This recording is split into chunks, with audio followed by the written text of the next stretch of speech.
Depois de vários anos batendo as metas de vacinação, o Brasil se vê obrigado a enfrentar as doenças que já tinham sido erradicadas. E aí, de quem é a culpa? Este é o Brain Bug. Em 2017, a cobertura de vacinação no Brasil ficou abaixo do recomendado em 21 estados. Agora, até julho de 2018, já foram confirmados mais de 500 casos só no Amazonas e em Roraima. Os dados são da Coordenação Geral do Programa Nacional de Imunizações do Ministério da Saúde. Eles mostram que a partir de 2014, o Brasil começou a ver uma queda drástica na cobertura das crianças de até 1 ano de idade da tríplice viral, aquela vacina que protege contra o sarampo, a cachumba e a rubéola. Mas infelizmente o problema não para por aqui. A gente está falando das vacinas básicas, que são sempre oferecidas gratuitamente pelo SUS, tipo contra o sarampo, a polio, difteria, o tétano. A meta é manter a taxa de vacinação em 95%, mas para as crianças de até 1 ano, entre 10 vacinas, 9 estão com a taxa abaixo do esperado. Isso significa que se os números não melhorarem, algumas doenças que já haviam sido erradicadas no Brasil vão voltar a matar as pessoas. Mas o que explica essa queda na vacinação? Num país gigantesco como é o Brasil, os problemas sempre têm mais de uma causa. E o primeiro, por incrível que pareça, pode ser a falta do medo da doença. Como a gente não vê mais nos noticiários aquelas reportagens alarmantes sobre a alta taxa de mortalidade infantil, a sensação que a população tem é de segurança. E aí quando a gente se sente seguro, a tendência é baixar a guarda, quando na verdade a gente devia intensificar o combate a essas doenças para a gente não entrar num ciclo de erradicação, surto. Talvez o segundo motivo seja a simples e pura negligência. Eu estava falando os dados de vacinação para as crianças, mas quantas pessoas, adolescentes ou adultos, você conhece que não faz ideia de onde está guardada a carteirinha de vacinação? Inclusive, essa é a minha em dia. Você consegue imaginar a dificuldade que deve ser você convencer um jovem a parar o que está fazendo para ir até o postinho de saúde, perder algumas horas do dia, para se vacinar contra uma doença que ele talvez nem sabe o que é? Aí que vem a importância das campanhas de conscientização ou dos mutirões de vacinação. Olha que eu não estou nem entrando na questão da dificuldade orçamentária do sistema público de saúde, senão esse vídeo ia ficar gigante. Bom, outro ponto muito importante da gente mencionar é que esse aumento, por exemplo, nos casos de sarampo na região norte, eles têm a ver com a entrada de imigrantes não imunizados no país.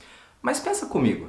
Se nos anos anteriores as metas de vacinação no Brasil tivessem sido cumpridas, você não concorda que a população estaria melhor imunizada e esses surtos talvez não estivessem acontecendo? Um outro motivo dessas doenças estarem reaparecendo no Brasil é literalmente o fundo do poço, que são as fake news.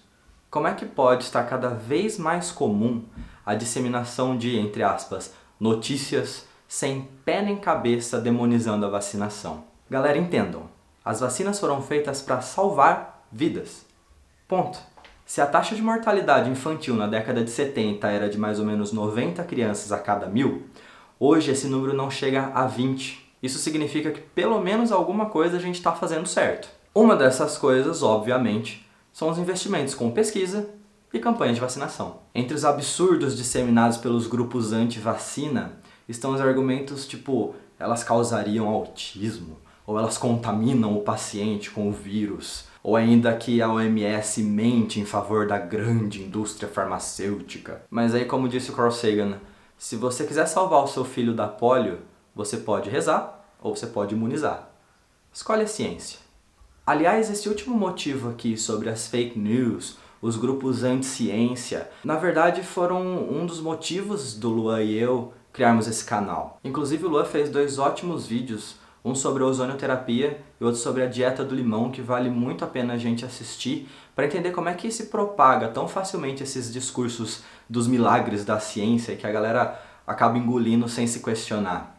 Mas eu não vou ficar batendo muito nessa tecla porque o Brain Bug vai trazer alguns vídeos focados exclusivamente nesses movimentos anticientíficos.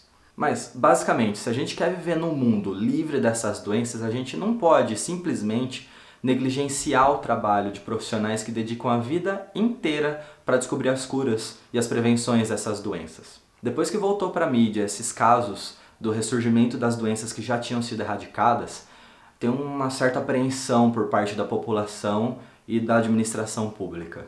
Eu li algumas notícias recentemente falando que algumas medidas já estão sendo tomadas, tipo a intensificação de campanhas de vacinação, ou em São Paulo, por exemplo, a exigência de 2 vezes ao ano que a família apresente a carteirinha de vacinação em dia das crianças da rede pública. Já é alguma coisa. O segundo passo, na minha opinião, seria a própria informação. E é claro, a gente ter consciência de que imunização não é uma questão de escolha, é uma obrigação social. Bom, como de costume, eu vou deixar aqui embaixo alguns links interessantes de material de leitura sobre o assunto, algumas notícias, os gráficos que eu apresentei aqui antes. E lembrando, se você gostou desse vídeo e achou interessante, compartilha com seus amigos, já deixa um like aqui embaixo para a gente continuar produzindo conteúdo interessante. Meu nome é Elder e este foi o Brain Bug.